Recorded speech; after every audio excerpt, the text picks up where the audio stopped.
Good old barn doors. Alright, welcome back everyone for this day 3 build. Now this can be a combination of the past few days, what I've been working on. We're going to break it down in a few segments. The first part we'll jump into is the sound deadening that I did for the entire van, or mostly the back cabin. And then we'll jump into the insulation of the floor and the subfloor, now how I made that work. Then we'll talk about the insulation for the ceiling. I know if you can see from there, it's not insulated anymore. We'll get into that and why. And then lastly, just the insulation on the wheel wells and the gas tank area over there, the Reflectix. Okay, so first part we'll jump into is the sound deadening and what I did there. We're going to put some sound deadening equipment on it, just to really muffle out the bumps that I'm going to be going over up here in the mountains and wherever. You're probably wondering what this is. Before I want to put down this sound deadening equipment, sweep it out one more time, give it a good little vacuum.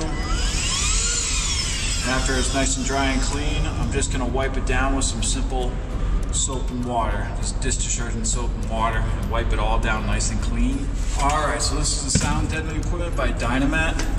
I was told just to use simple dish soap and warm water on the surface you're going to be applying it to. You don't want to use like a high concentrated cleaning equipment.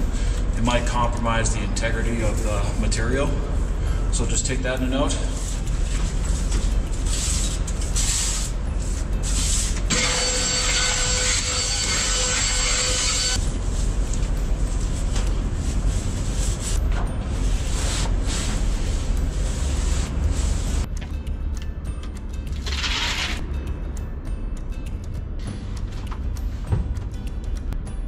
Tool is perfect size for these grooves right here. Wow.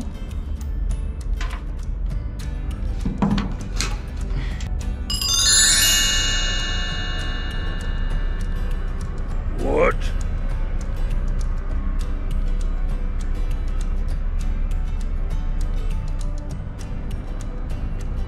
Wow. All right, next part.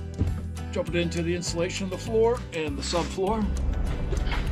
Okay, after a lot of trial and tribulation, just because the rug, I should have looked at it closer, but I was excited, rushing. If you do this, try to take it easy. Maybe I should have kept that black mat. I don't know, it seems a little bit large, but it definitely had better lines, yada, yada, yada.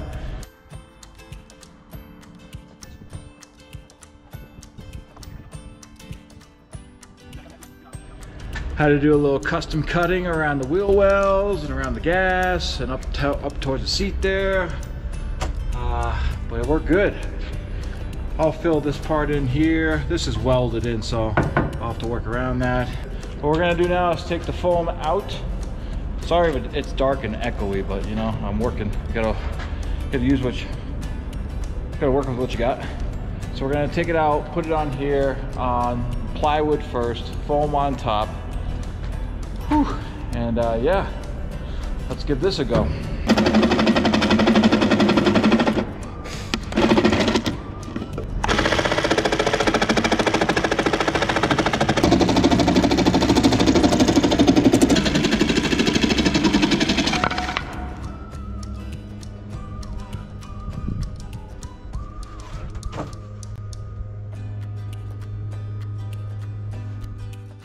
Not too shabby.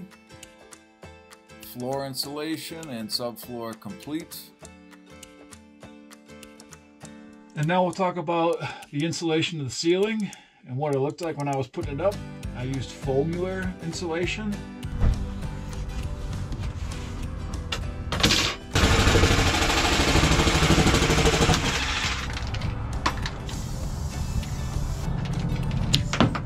Ah, wonderful.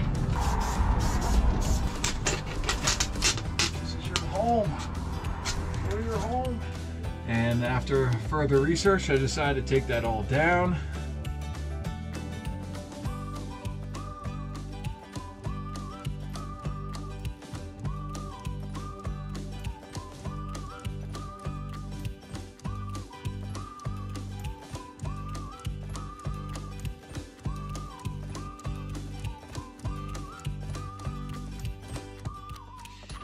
And lastly, the Reflectix insulation that I put over the wheel wells, along with where the gas tank area is.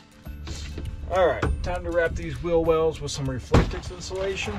Alright, I do have some Reflectix tape to secure it. I think it's pretty simple.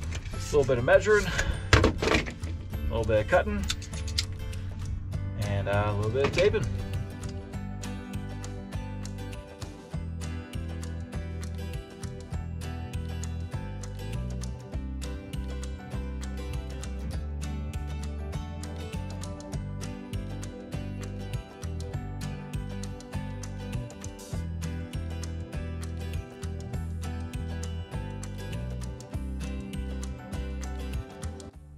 Alright, I hope that kind of sums up what I've been up to for the past few days. Wanted to wrap this all up in one video. I'm excited to get the wool insulation from Havelock and start insulating the ceiling, like I said, with it, and also the walls and all the cavities. It's supposed to really deaden the sound around, so along with all the Dynamat I put on and that, it's also very breathable. It's natural, of course. It's coming from sheep's wool out in New Zealand. Not to get too much into it. Looking forward to finishing that up and then going to buy some wood for the walls and ceiling. So we'll leave it at that, and we'll catch you on the next one.